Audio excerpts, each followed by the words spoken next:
सदर रियासती बीजेपी बंडी संजय ने इल्जाम लगा कि चीफ मिनिस्टर चंद्रशेखर राव कांग्रेस के 30 इम्कानी उम्मीदवारों को रकम फराहम कर रहे हैं, जिसका मकसद बीजेपी को रियासत में कामयाबी से रोकना है।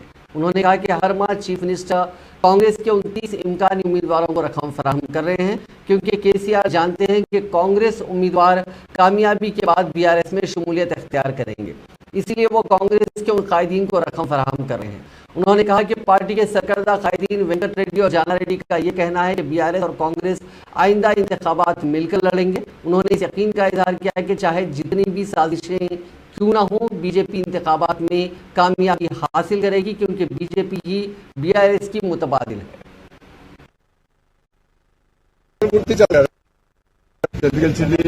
बीआरएस మీద పార్టీ మీద बीआरएस కు వ్యతిరేకంగా కాంగ్రెస్ అయితే 2 సీట్లు ఎందుకు గెలిచింది? అభ్యర్థులు లేరు. హుజాబాద్ ఎన్నికల్లో बीआरएस పార్టీ గెలిచింది, బీజేపీ కాంగ్రెస్ పార్టీ కరువైంది.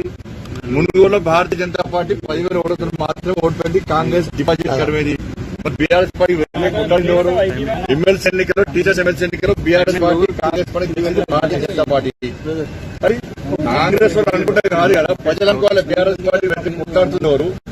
ప్రజలు ఎవరికి बीआरएस పార్టీ వ్యతిరేకంగా ఓట్లేసి గెలిపిస్తున్నారు, ఎవరికి డిపాజిట్ కరువుతుందో ఇలా ఎన్నికల సరళి చూస్తే, ఫలితాల సరళి చూస్తే ఏర్పడుతుంది. వాళ్ళు దెబ్బ జరుగుతుంటే మేమేంటే ప్రజలు గుర్తించారు కదా. ఫస్ట్ మా ఎంబడి ప్రజలున్నారు, మా ఎంబడి భారతీయ జనతా పార్టీ సిద్ధాంతం కోసం కమిట్మెంట్ పనిచేసే కార్యకర్తలు ఉన్నారు, నాయకులు ఉన్నారు. మరి కాంగ్రెస్ పార్టీ అట్లా చూసి సంతోషపడితే చాలా బ్రహ్మాండంగా మీరు ఉన్నారు. దానిలో ఉన్నట్టు మీరు ఇక దాని తిరిగి బయటికి రారు. ప్రజల్లో మేము ఉన్నాం.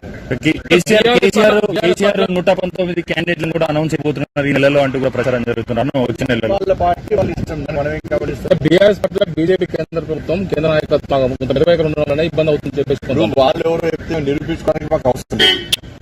అవినీతి పరుల మీద